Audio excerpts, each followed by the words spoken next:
Hello. Welcome in, everybody. It is Wednesday night, and you know what that means. Dynamite has just ended. You see myself, you see my esteemed co-host, Jose, and you know it's time for more Dynamic'd up here on Bodyslam.net. The band is back together. Jose was traveling last week, so my other wonderful co-host, Pluggo of Between Two Beards, popped in and helped out again for us and filled in admirably for you, Jose. But I'm glad you're back. I'm glad the band is back together tonight for what I thought was a pretty damn good episode of Dynamite. Excited to talk about it with you. But first and foremost, how was the week off? How you feeling? How are things going on in Jose land? Yeah, no, it was a crazy week last week. So for the people that don't know, my shoot job outside of this crazy little thing we call wrestling, I do some stuff in the pharmacy world. So ironically enough, I was in New York City last week, not for SummerSlam, not for Raw. I mean, thank not God. Gonna lie. After what we saw there. Yeah, Let's be honest. That happened. That'll stay over there. This ain't a WWE show, so we don't even have to worry about it. But no, Pluggo, thank you as always for hopping on. We love our bearded brother over here, the first two-time guest host of Dynamic'd Up. And then clearly, because I'm in just an appreciative mood, I had to channel my inner JPJ. I mean, we got the flat brim. We got, the beard. I mean, the beard is always here, but that's not the point. Listen. But yeah, no, I agree. It was a fun episode of Dynamite tonight. I like the fact that they were in Cincy for Moxley's hometown crowd. I mean, it felt like energy was up pretty much the whole night. I wasn't too crazy about the main event, if we're being honest. So maybe they could have shuffled the card a little bit, but honestly, we're nitpicking at that point. It was still a fun watch. So, yeah. It certainly was. I'm excited to chat about it. So let's go. Well, first and foremost, we have Zach in the chat, and he always brings the facts. And did you know that today is National Filet Mignon Day? I did not know that. Did you have a filet mignon today? No, I had whatever cut of meat was at the grocery store today, and fair. It wasn't a $2 steak because I don't know where you find a $2 steak in this economy, but it was all right. It was good. Yeah, I would believe those $2 steaks are probably more like $6 or $8 steaks nowadays, if I had to guess. So, unfortunate. No, but this show started off real hot. Tonight, Jose. It started off with MJF making his way down to the ring, and we were going to have ourselves a face-off between MJF and Hangman Adam Page, who made his way down right after MJF. Pluggo, we were just talking your good graces. He pops in the chat. He says, what's going on? We are good, man. We are good. Yeah. Glad to see you in the chat. We just thanked you for filling in last week and doing your thing, so appreciate you. So Hangman makes his way out, and we are told by commentary that there was an agreement that they would not get physical with each other during this segment. That was an agreement, no physicality here between these two. So they both make their way to the ring. MJF, who was perched on the turnbuckle during Hangman's entrance, pops on down. He says, look at this, 2 day ones. He goes 2 day ones here in the ring. He goes the main character and the main antagonist. He goes, or at least that's what you dumb schmucks in the audience would say. He goes, I've known you for a long time, Adam. I know when you're at your most vulnerable, when you're angry is when you're at your most vulnerable, and I'm going to make you very, very angry. He goes, so angry, in fact, that I'm going to make you lose your title in your first pay-per-view defense. And the only reason that he's still standing is that I, MJF, don't want to break you just yet. Hangman gets right in his face. Just intense from the jump. He says, break out of your B-level villain shit. He keeps calling, he goes, you keep calling me Seabiscuit. He goes, you know what happens at the end of that story, MJF? The horse wins, dumbass. Which I thought was a good little shtick. I love when MJF actually calls him Seabiscuit. That's one of my favorite things. Yeah. But it is true. That's like a good story. Like Seabiscuit wins in the end of it. Yeah. But Hangman goes on. He says, you're talking as if you already have a title shot. Like you're gonna goad me into it. He goes, I told you from the beginning that that's not going to happen. You either need to earn it, which you haven't done, or you need to announce that you are cashing it in and we're doing the match. And he goes, which we all know you're not going to do. The crowd then starts a chant that was a funny one, and you could tell it really popped Max a little bit. Like you could tell he was like in the corner. It was a good little chant. And Hangman goes, so if you're not going to do either of those things, why don't you walk your sorry ass to the back, because we all know you don't have the stomach to really challenge me. And when Hangman walked over there, he knocked the mic out of MJF's hand immediately as well. So MJF is like, give me another mic that this bum hasn't touched. And he starts going in. He says, if you want to talk about our character, he goes, Adam, you're good. You're back. You know, I'm the devil. He goes, right, folks. He goes, good, bad. He goes, it's all a matter of perspective to me. And he goes, and as far as I see it, Hangman is the problem. He goes, the fans treat him like he's an infallible God. He goes, well, screw you and screw your God. He goes, I'm going to expose you as a fraud. You are not a god. You're a weak-minded, depressed, alcoholic little boy, he calls him. MJF says he'd rather be looked at as the devil than be paraded around as a fake, phony, false idol like Hangman, because at least I'm real, which was a wonderful callback to their promo from earlier this year when they first started their stuff, and Hangman said that he was real. So I thought that this was a good little reversal and callback to that. He goes, at Forbidden Door, it won't be enough to get back what is rightfully his. He goes, because he has a point. MJF has a point to prove. He says he's going to pull pull off the wolf sheep clothing that Adam has, and he's going to uncast the spell, and live on pay-per-view, he's going to take their god, their cowboy, and crucify him. Hangman says he understands what MJF is the point he's trying to make, but nobody knows his own faults better than him, and he won't make excuses and run from them like Max would. Max talks about Forbidden Door like he already has a match, but he doesn't. But he has a contract for the shot at any time, and he won't take his shot because he's afraid. He goes, you want a backup.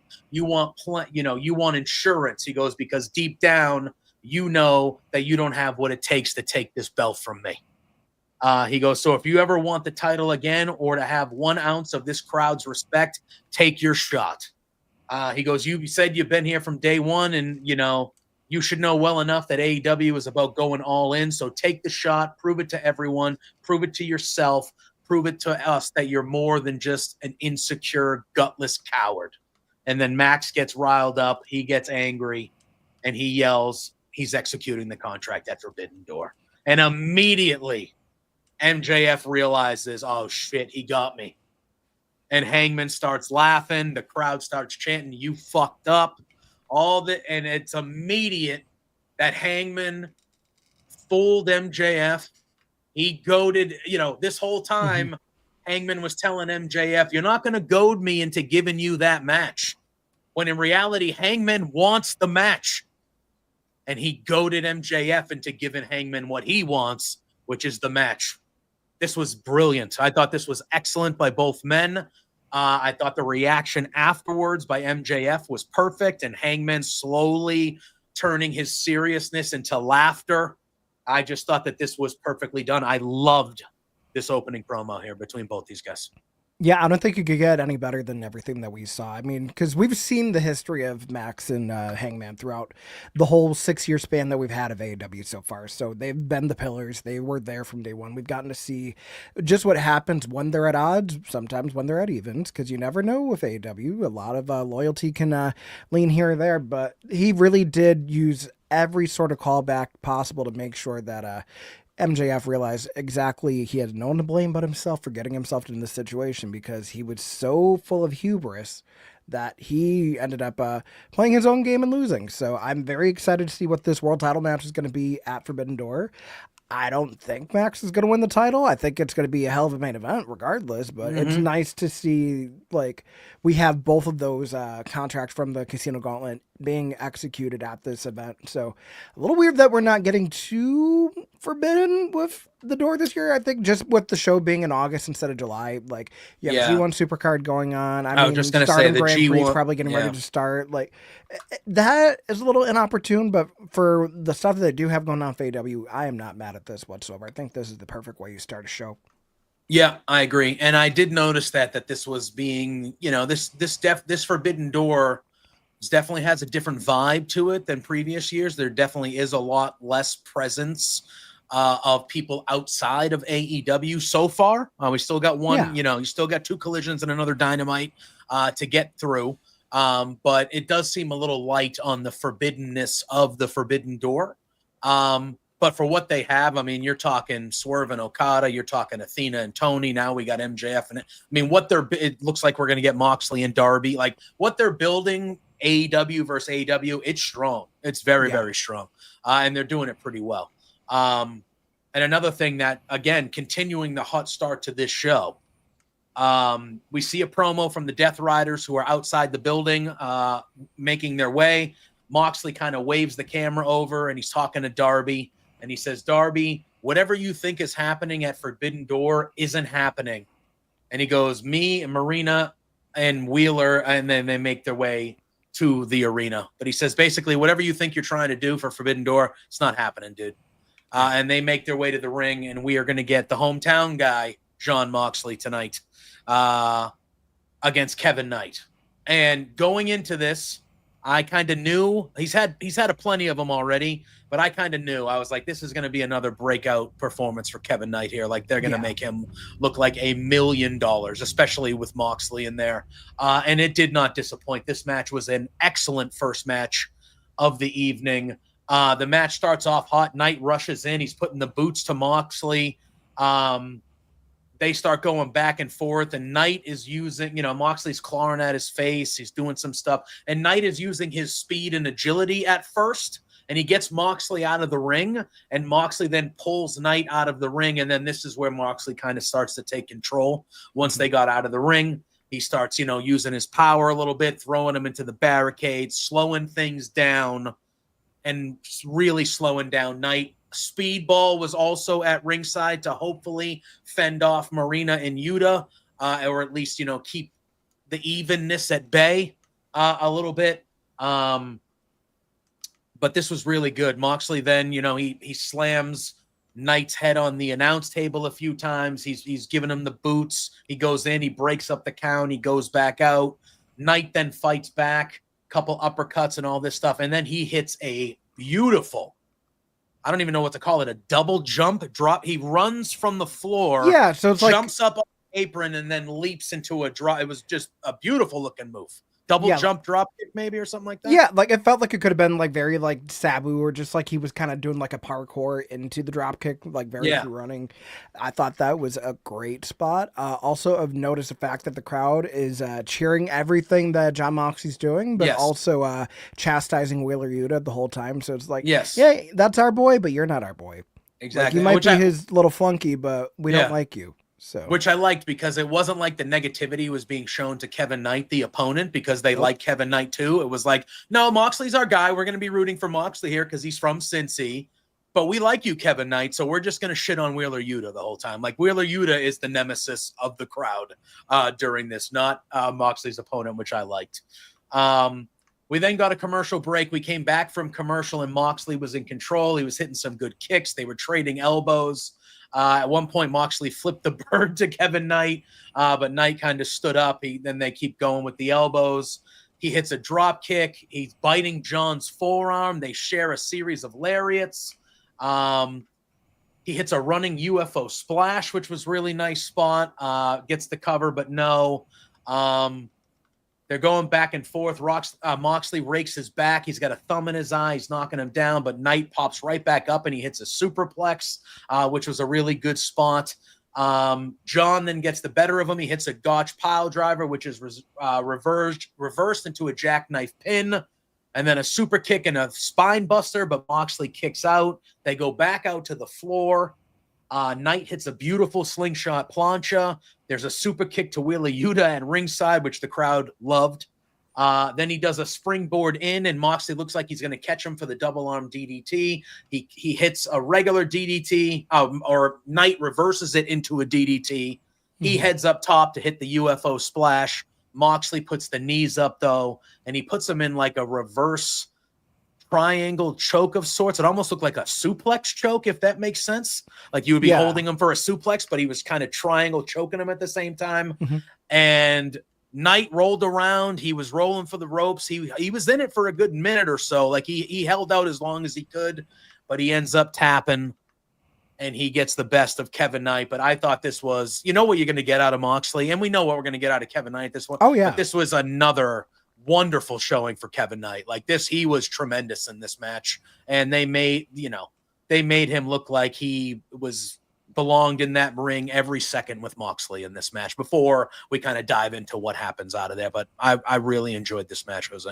Yeah, no, I agree too. It's been a good couple weeks for Jet Speed kind of getting to show off in singles competition just because people forget, like, hey, that weren't always a package deal, but at least this way you got to familiarize them, give them a rub with the former world champion. Great ways to start the show. But I feel like even as great as that match was, I feel like the setup that we're getting post-match is really what stood out to me the most. So, I mean, we do find out that after this match, conspicuous by his absence, at least to Jon Moxley, Darby Allin does eventually make his way out to the ring with a body bag. Very eminent of what happened last week with Wheeler Yuta and the message that he was trying to leave for Jon Moxley, although it looks like this time the Death Riders do get the best of him, because as he's trying to get Wheeler Yuta back in that body bag, out comes Claudio Castagnoli, who was not at ringside throughout this whole match, which someone in chat, Bonkers LC, actually said, Claudio comes out later, why weird booking? I don't think it was weird, because you think about the fact that you want to play your whole hand if you don't have to. If you know that Darby's going to come out, you have a surprise for him. And boy, did we ever, because Darby got put in the body bag. He took a big UFO airplane spin and everything too. And who comes out to save Darby Allin? None other than the aerial assassin Will Ospreay. So now we have two big returning names kind of mixing it up with Mox and Death Riders, and Will Ospreay, he flat out issues a challenge for Jon Moxley for Forbidden Door. You get a team together, I get a team together. It's going to be a lights out steel cage match.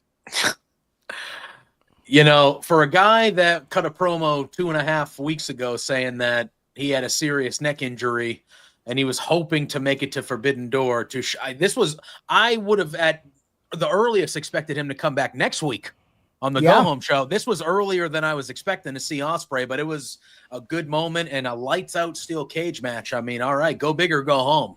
So which the only thing I will say is it feels like we're not going to get Blood and Guts this year.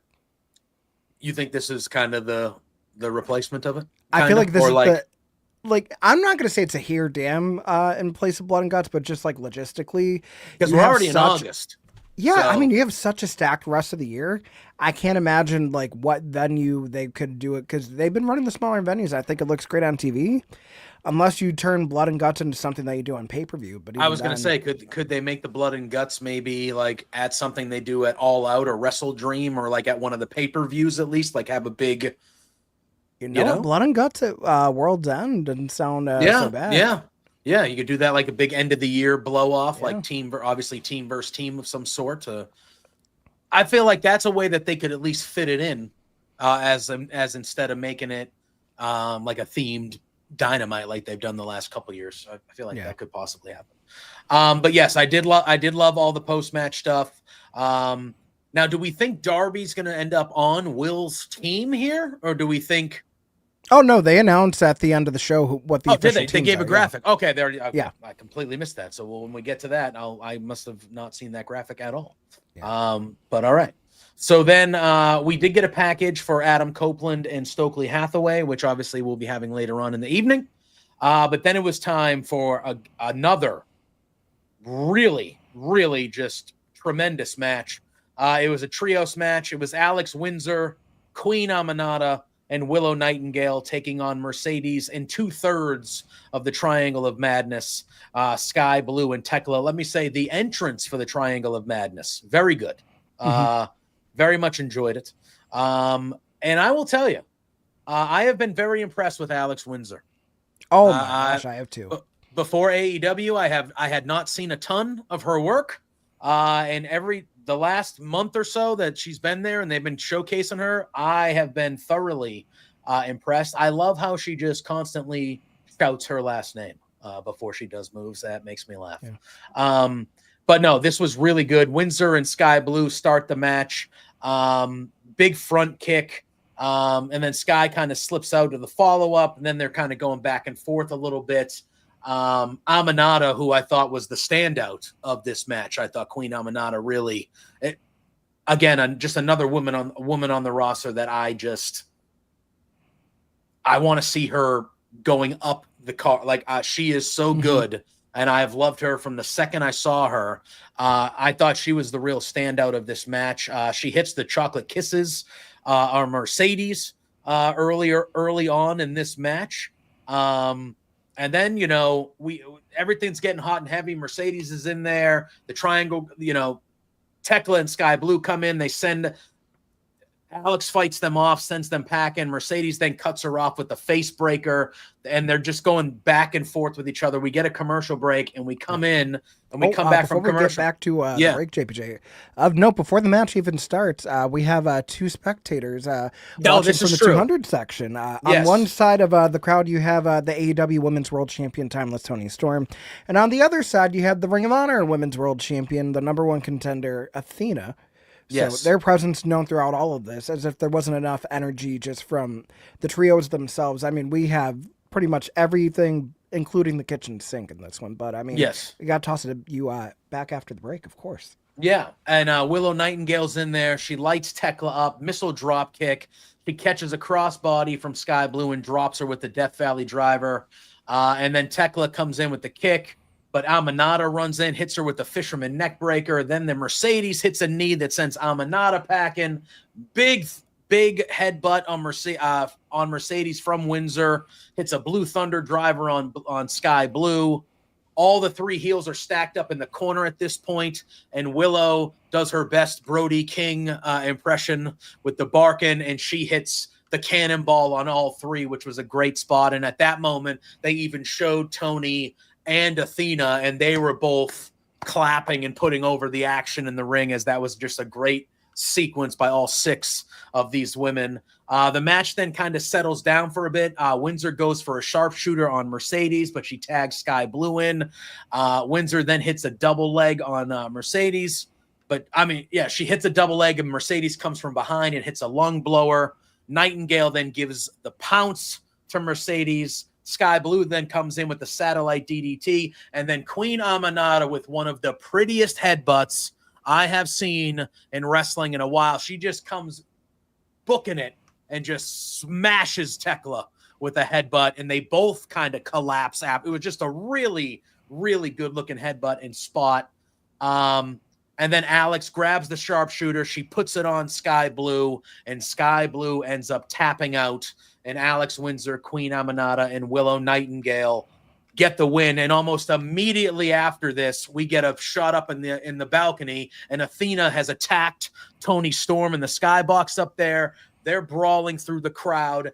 In the ring, Mercedes Moné attacks Windsor and then with some crossface strikes, and then Athena and Storm end up coming down the ramp as Mercedes is taking care of business in the ring, and they start fighting. And then Alex Windsor lays Mercedes out, and the baby faces end up standing tall.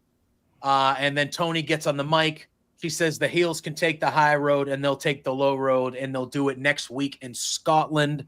She says, I hope you're wearing something under your kilts, or we'll bareback you all the way to Glasgow.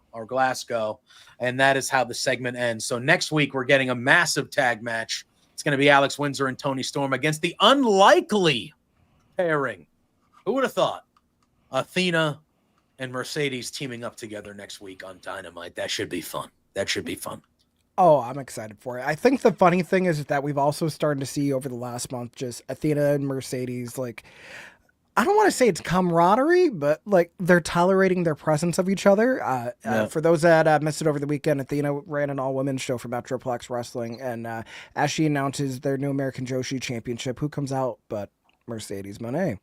Yeah. Because, where there's a championship, there is a championship collector. So having that kind of odd couple dynamic going into this tag match where we're going to see all the participants from the AEW Women's Division at Forbidden Door, I'm very excited about this. Because also, you think about this, like, even if it wasn't a tag match, these four women in one match competing against each other for the world title, I'm not mad at that.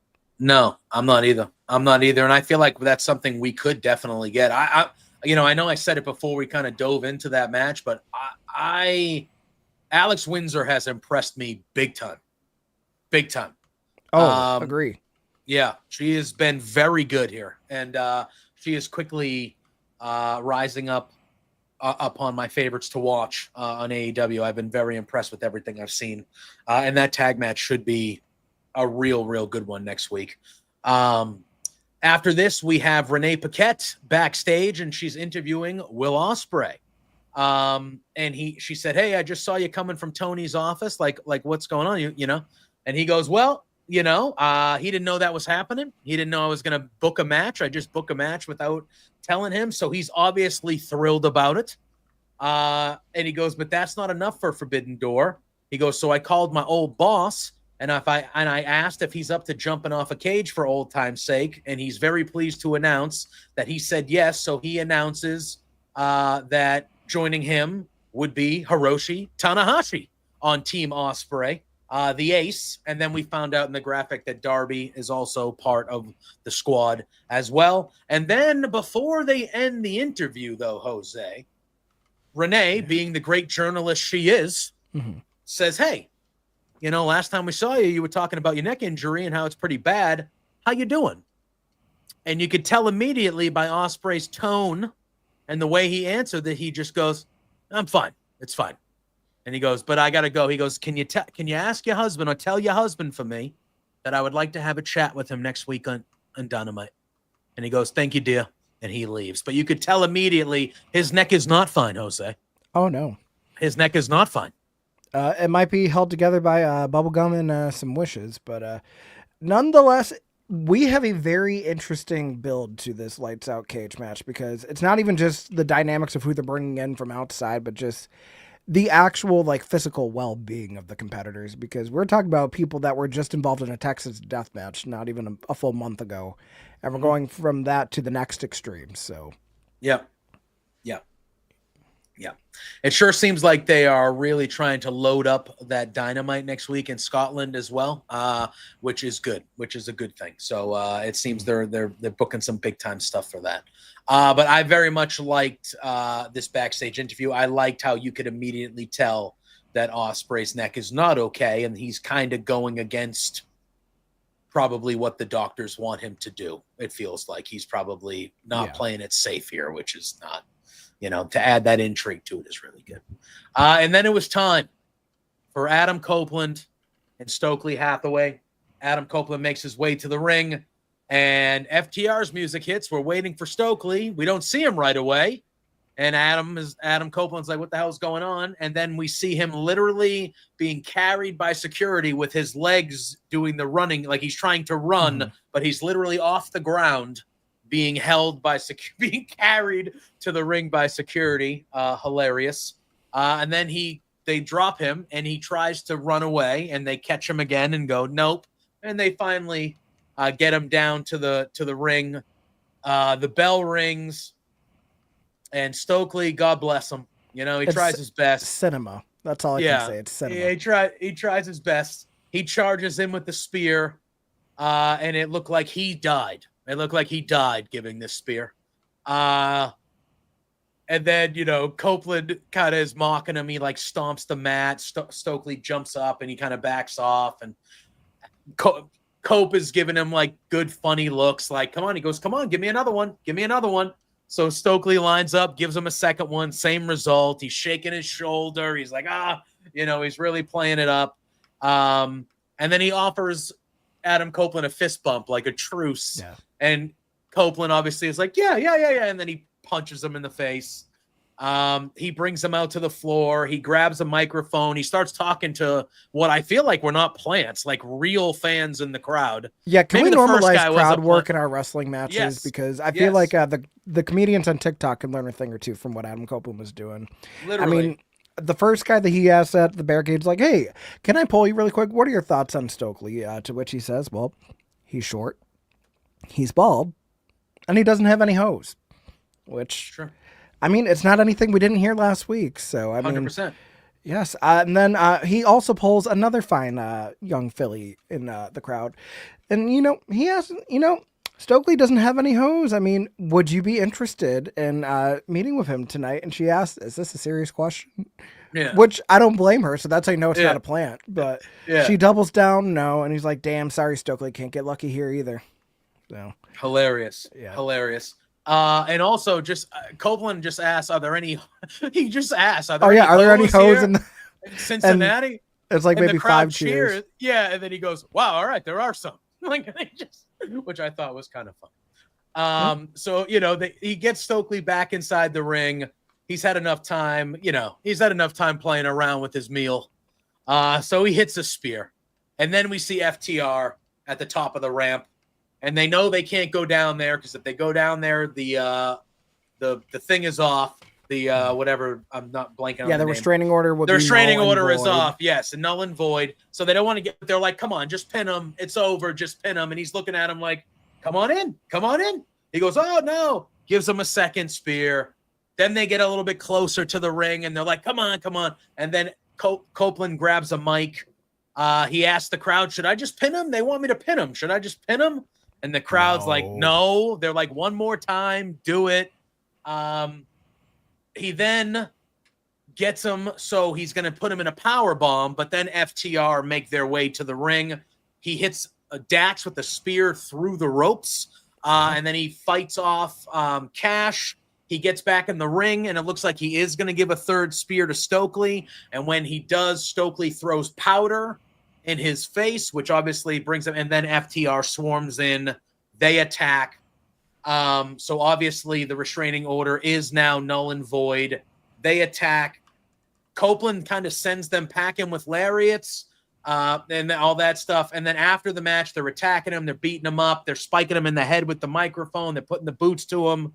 They're trying to get Stokely in on the attack, and then after he hits him, he falls down. So yes, like it's just he's selling it like $1 million, and it looks like they're gonna lift him up for the spike pile driver, which put him on the shelf when they turned on him months and months ago. And we hear Christian Cage's music. He has Spike in hand. He rushes to the ring. He sends FTR packing, but Nick Wayne is literally right behind him with the chair. He turns around. He hits the chair with the spike. Nick Wayne gets out of there. And then Kip Sabian and Mother Wayne show up.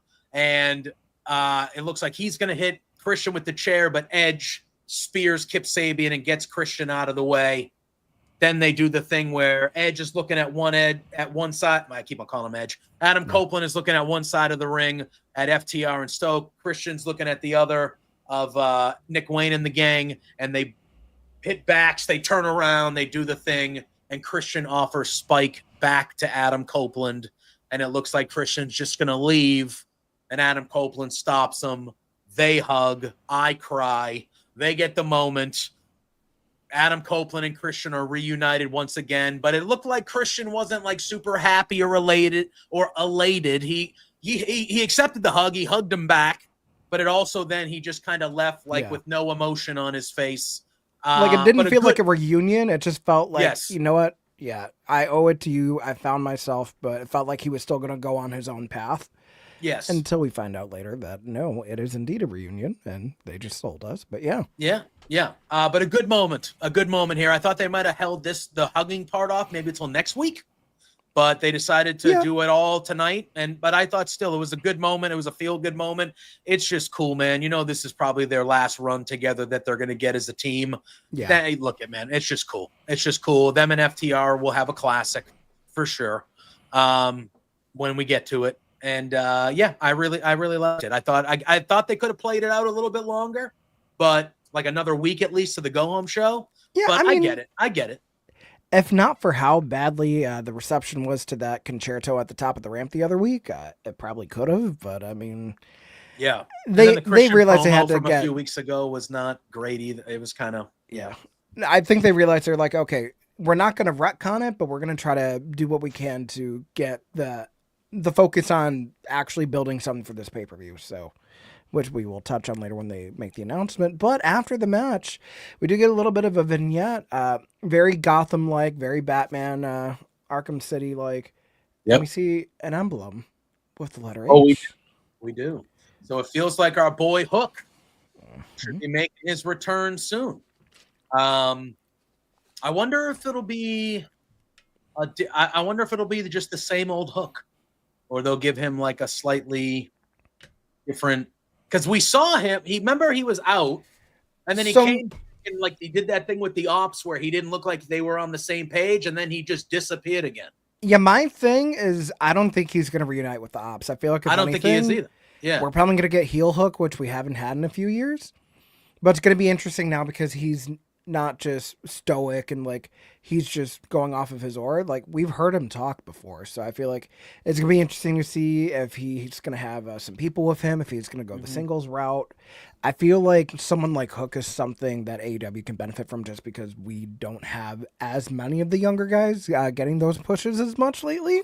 Yeah. Which, I mean, I understand sometimes you just kind of go with what you know and the established ones. There's nothing wrong with that. But, I mean, now we're getting into where you have someone like, and we'll talk about in the next match, someone like a Kyle Fletcher who's really transformed himself and showed like, hey, I can be the future of this company. I mean, he just signed another long-term deal to AEW as well. So you add Hook into the mix with other guys. I mean, you have Lee Moriarty getting a little bit of a rub coming up with Collision. You have Daniel Garcia. I mean, you have a wealth of talent. It's just kind of figuring out where they are, where they go in this current pecking order for AEW. So I think that's going to be interesting to see kind of like if we're going to see more faces pop back up, if some are going to step away, just because it does feel like there's a little bit of an overabundance of talent and we're just not seeing everybody on a weekly basis, which it is what it is. But I think this is a good way to kind of reintroduce Hook back to television and start to freshen things up a little bit because we've kind of seen the same roster in this form, I'd say probably since Double or Nothing. Yeah. I feel like, there's been very few, especially on the men's side. It feels like this is who we've kind of had the same guys kind of, there hasn't been any, So it'll be good to have Hook come back. I think, I think it was last week or over the weekend that there was a Fightful Select report that said Wardlow had finished up filming the first couple seasons of American Gladiators.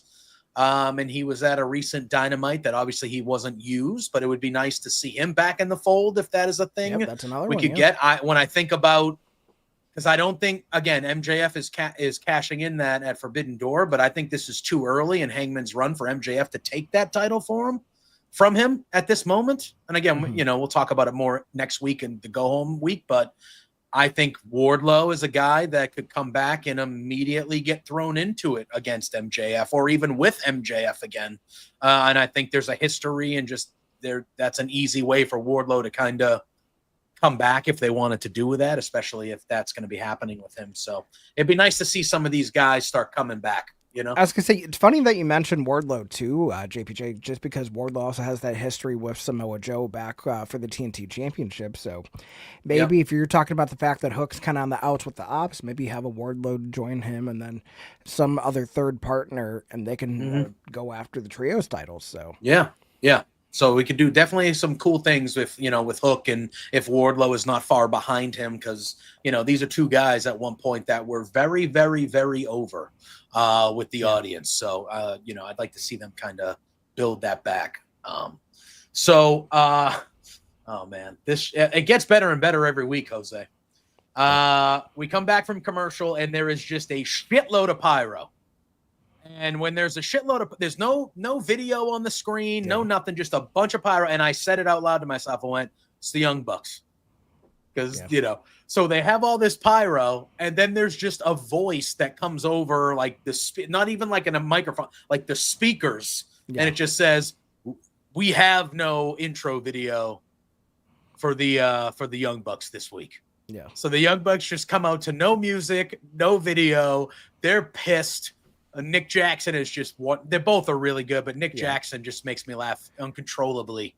The crowd starts chanting jobbers, and then my favorite part is just Taz is so broken up on commentary, like they're saying the J word. These people, you just can't believe it. They get like the terrible backyard, 8th grade. I think it was this is what they called themselves, like when they actually were jobbers, like when they first started their career, like. They went by those names when they were doing actual jobber work. And it's just so funny. Yeah. I am kind of sad I missed out on Max and Jeremy last week as the Tara Victoria stand that I am. Yeah. Her famous backup dancers from the Generation Me days, but love it. This week's was Slick Nick and Mr. Instant Replay was what they were called. And then so they don't even get an announcement. No. And then their teammates then have their entrance, which are Kyle Fletcher and Josh Alexander. And Justin Roberts says, teaming up with these guys, and they do not like it. And they're just they start chirping the hell out of Justin Roberts in the ring. Oh, yeah, and they're backing him into the corner, and he doesn't miss a beat. He's still announcing Kyle Fletcher and Josh Alexander as he would, as he's like cowering into the corner as they're just relentlessly giving him shit. It just real good stuff. And then their opponents are Brody King, Hologram, Tomohiro Ishii, and a mystery partner. And this mystery partner is also who we would assume will be fighting Kyle Fletcher for the TNT Championship at Forbidden Door as well. And we come to find out that it is Hiromu Takahashi, which is very exciting. I wasn't expecting Takahashi to be announced for this one. I feel like it definitely fit because he does play a major role in this match, and it does also lead to the announcement that he will be facing Kyle Fletcher, entering that challenge that he laid out for the TNT Championship at Forbidden Door. But yeah, I mean, this match went. I mean, it's a 3-segment match, so I feel like it started out pretty hot.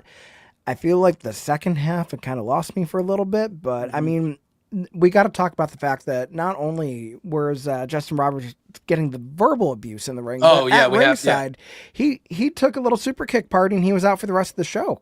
Sure was. Tony Schiavone had to pull double duty and do the announcing and the commentating for the rest of the evening. He was watching the Emil J tapes from Bloodsport the other weekend. He said it was the first time he would be doing ring announcing on TNT or TBS since 1989. Was the last time he did ring announcing, which that's a long time ago, gang. That's a long time ago. But yeah, I mean, this match, I do agree with you. You know, they do these we talk about it all the time. Yeah. They do these trios, they do these super 8-man tags, and they're always just, it's a car wreck in the best way. That's not a negative. It's a car wreck in the best way. And this was another one of those. I do agree with you that in the middle, like basically, in the second segment, I thought the first segment was like hot and heavy. They're doing, everyone's getting their shit in. They're doing this, they're doing that. It's like, holy crap, super kick parties, all sorts of stuff. Then there was the commercial. They come back from the second segment, and that's where it just felt like it was like this. And then the third segment, and then it was back to holy shit. Yeah, like it took them doing the tombstone on the ramp to Brody King to kind of get everybody back into it, just because there was like that little bit of a lull. I almost feel like this shouldn't have been the match to go 3 segments tonight, but you know what? It is what it is. But I mean, ultimately, we do see it is Takahashi that does pick up the pin as he takes out Josh Alexander in the ring, which will set the stage for Forbidden Door for that TNT title match. But I mean, all things considered, I do like the fact that this was full of like tag action tonight, just because AEW's done it so well. Although I feel like now we're getting to the point where it's like, okay, we could reel it back a little bit. Not everything has to be like 6-man, 8-man, 10-man. Like we could have a singles match, or we could have like a 3-way or a 4-way. But yeah. Look, they always do these matches well, but I do agree with you. I feel like, hey, we don't. Again, they're good matches and they're entertaining, and the crowd obviously loves them. They're very hot for the live crowds. But I do feel like they are happening on a weekly basis, and I just don't think we need it on a weekly basis. You know what I mean? Like, it just feels like it's a bunch of, and again, the people in them are not, and they are well done, but it feels like they're just like, all right, we have this, and this for Dynamite. We need to get these guys on the show. Super 8-man. These are the guys that are in it. And then they just kind of build the match. I was going to say, I think online they had it built as the All-Star 8-man tag, but they didn't say All-Star on the show. Yeah, so it's just kind of like, again, I feel like these matches are cool, but they need to be spread out. They lose their luster if there's literally an all-star 8-man every single week. It loses the luster a little bit of what they are, But I thought this was good, especially you want to get Takahashi over to be a credible challenger for Fletcher. Fletcher said he wanted the best pound-for-pound guy from New Japan. Takahashi is one of them. He is one of them. He's very good. And he's been very good for a long time. That match should be tremendous at Forbidden Door. And so him getting the big win obviously puts him in a spot where you're like, oh, maybe he can pull it out. Maybe he could pull it off. So then we get Renee Paquette on the stage. She's ready to interview Shane, Swerve, Strickland. He's asked if he's cleared to compete. Strickland said, yeah. Strickland says he's tough people. He's pushed through before, and he's not going to let it stop him from beating Okada for the Unified Championship. He says, truth be told, he doesn't think the crowd wants him to slow down or stop either. Sounds like they want me to be champion, to which the crowd loses their mind because, yes, we do. Yes, we do. And then Okada makes his way to the ring wearing a suit. The design on this suit was certainly... What'd you think of Okada's suit tonight? See, I didn't get to see much of the suit just because the Unified Championship was such a focal point that it, like... That's fair. I don't ask me the color or nothing. Like, I would... It was really the design. So blinged out and everything, too. Just like... Yeah. That's fine. Okada tells Swerve that with his bum knee, he's got no chance. Swerve kind of claps back and he just says, whose house? And the crowd, fills in the blank there. And then Okada calls him a bitch. And then things start to get physical. Yep. Security rushes in to break them up. And that's how this segment ends. So, again, there wasn't a ton to this segment when it came to these two. The physicality started to be there a little bit. I don't think it needed to be much longer than this, though, honestly. Yeah, I agree. Okada basically just came out and said, hey, you got a bad knee. You're not going to be able to beat me with a bad knee, you bitch. Mm-hmm. And Swerve was just like, go F yourself. And they did that, and that was fine. I've been saying it every week. I need to see this match. Yeah, no, I'm ready for it, too. And then before getting to the next segment, some time has passed now. Is the jury still out about how people feel about this new Okada theme? I like it. I like it too. I feel like we're in the minority. I haven't seen nearly as many people complaining about, it's not like what they did to Mina Shirakawa, where like they instantly went back to the new the old theme. But I don't know. Yeah, it was one of those things where it was just so new at first for me that I was like, all right. But I feel like now I'm completely used to it being his theme, and I think it fits him. I think it worked. It's just a good song. Yeah, it's just a good banger of a song. I like the new, the Tron. I just like it. I like it. Yeah. But I do feel like you're right. I do think we are in the minority with that. I do. Yeah. We see the Death Riders. They are interviewed backstage about the Lights Out cage match. Moxley is surprised that Moxley's like, they got Tanahashi? They got Tanahashi? So he seems a little surprised they got Tanahashi, but then a smile comes across his face. And then he just kind of sticks his tongue out and says, thank you for the time. And he walks off. But then you see them walk towards a double door. It says extras on the door. One side of the door is open, and you see a couple fellas who are extras. We don't know who they are. And Moxley kind of leans in the doorway, and we can't see fully in there yet. And you can see him looking, and he's like shooing. He goes, basically telling everybody, get the hell out of there. And then as the camera pans in, the Young Bucks are sitting in there. The Young Bucks are sitting in there. I think that was better than the entrance as far as the Young Bucks go this week. It's just tremendous. And the crowd, you can hear the crowd audibly laughing. Yeah. At it. It's just real good. And then Moxley shuts the door. So we don't know what they talk about, but we assume that they're talking business, Moxley and the Young Bucks. We come back from commercial. Tony Schiavone makes it official. Copeland and Christian are back together against Nick Wayne and Kip Sabian at Forbidden Door. And then he gave the lineups, which you mentioned earlier. It's going to be Moxley, Claudio, and Gabe. Moxley, Claudio, Gabe Kidd, and the Young Bucks going up against Darby Allin, Will Ospreay, Hiroshi Tanahashi, and the Golden Lovers. So that is a massive cage match. The Golden Lovers I missed this. I must have been in the bathroom because I knew we were coming live right out. I missed that graphic. I didn't even know the goal. So my thing is I missed the graphic at first. I'm going through Twitter at the time and I see a GIF. I'm like, I know you're fucking lying. What? And then they showed it during the main event again, but I'm just like, wow. Okay. See, why wouldn't they just make this blood and guts? I just don't feel like them going to the UK with 2 rings makes sense logistically. Yeah, they just don't want to do the 2 rings. Yeah, traveling across. Yeah, that makes sense. Yeah. And also, like, remember how they kind of got chapped on the ass for when they were in Australia for having to run out a ring that's smaller than what they normally use? I think just like, okay, let's not give them any extra ammo. That makes sense. That makes sense. That makes sense. But holy crap, I didn't even know, man. I didn't even know. Wow, the Golden Love is getting thrown in there. My God. Yeah. All right. Mm-hmm. Well, that's going to be fun. Lights out cage match? Somebody's going to die in that damn cage. That's all I know. What the hell?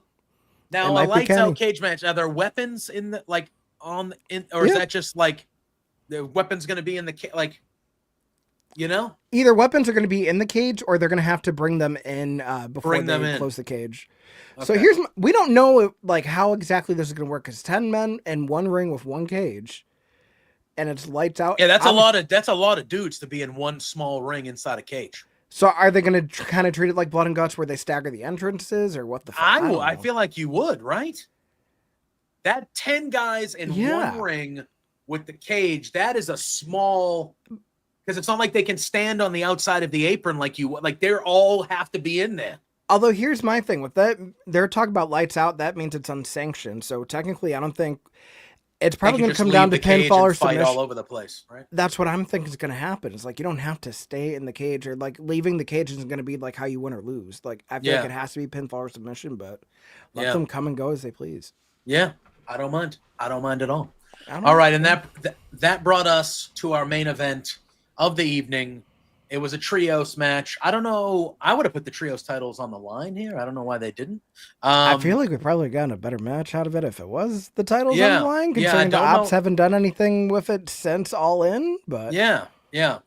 But it was La Faction in Grenoble, Beast Mortos, Dralistico, and Rush taking on the Ops, which was obviously Katsuyori Shibata, Powerhouse Will Hobbs, and the returning Samoa Joe. He just did media this week for Twisted Metal, and he said that he fractured his ankle on the season 2 filming it, and he had to like do the whole second half of the season with just like a taped up ankle limping through things. But he's which is the most Samoa Joe thing to hear ever.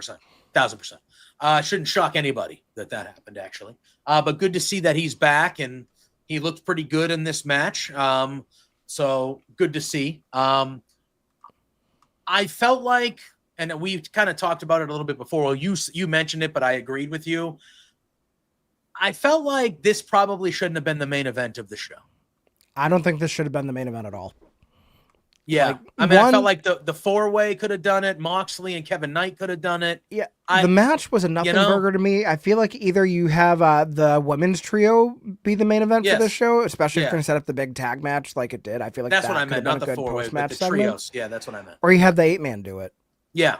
I felt like any one of the 3 matches that we saw prior to this one could have main evented, and it would have felt like this just felt like, and again, it wasn't like a nothing burger's a good, it wasn't a bad match. It just didn't feel like a main event match to me. Yeah, I feel like it was a couple things, because one, we don't really see LFI on Dynamite that much to begin with. Yeah. And then on top of that, it's Joe's first match back. Yeah. It's already late in the show. They cut to commercial at 9:57, by the way. Way to go, AEW. For an overrun that ends at 10:05. Yeah. But go ahead. Sorry. No, go I was going to say, it's not even just like the logistics of that, but then, I mean, you also like have it end so weird where it's just like Dralistico's in the Kikina clutch for so long and then he just passes out. But then you have like the camera still on them for like 2 minutes. It's like, is someone going to come out? Yeah. And then it's like, no, it's just, they're going to cut to what happens afterwards, like the actual like last bit in the parking lot. But I mean, the match itself, it was really the only like true negative I would say of the show. And it's no fault of anybody in it. It was just wrong match at the wrong time. I just feel like it was misplaced the way that this show was designed. I just felt like, I feel like this match would have gone over a lot better with the crowd and just everyone in general if it was just in a different spot on the show. There were some good spots. Powerhouse Hobbs, I think, continues to be really the standout of the Ops to me. Every time he's in the ring, he just carries the load, and he's just good. Yes. And he's just so good, and they make him. They just really make him look so strong in these Ops. Like he really carries that group. I feel like during these matches, And Shibata's excellent. He had a back and forth. Who was it? Was it him and? I think it was him and Roosh. Yeah, they went back and forth with like chops and slaps, and it was the sounds coming out of both of them. It sounded like it hurt. It sounded like it hurt. But again, it was good. But again, it just didn't hit with me with what everything else we saw on the show. But like you said, the Ops do get the win. Samoa Joe hits the Coquina clutch on Dralistico, and Dralistico lasted a lot longer than most people last in the Coquina clutch. He lasted like, it was weird. And then he just kind of tapped out, passed out, however they did it. It was a tap out, but it was like right at the end of him fading. And then like you said, they hung around in the ring and they were showing him, and I was like, oh, is somebody going to come out and attack him maybe, and we're going to start a trios feud or something? But no, it just kind of transitions to Hangman in the parking garage or underneath the building or in the parking lot, and he runs into Renee Paquette. And he's informed that officially MJF is cashing in at Forbidden Door. And it looks like he has a smile forming on his face again. But before he can answer, we hear MJF running, come from behind. He blindsides him. He beats him down. He throws him into a car, and then he smashes his face on the hood 3 or 4 times. And then he's kind of holding his face, and he says, remember how I told you I was going to break you? I am going to break you, and you have not seen anything yet, or nothing yet. And MJF walks off, and Hangman is kind of left laid there a little bit. Yeah. And that is how Dynamite goes off the air. So, again, a lot of good on this show. I think mostly good.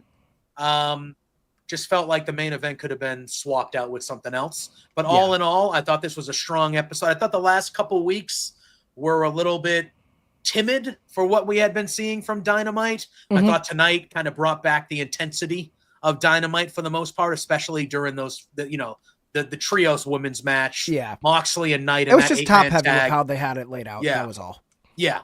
But I thought a solid show. Next week's the go home show to Forbidden Door. So we should have the rest of the card kind of lined up and good to go, and kind of have a look when we're talking next Wednesday about what Forbidden Door will look like. And it's a European card.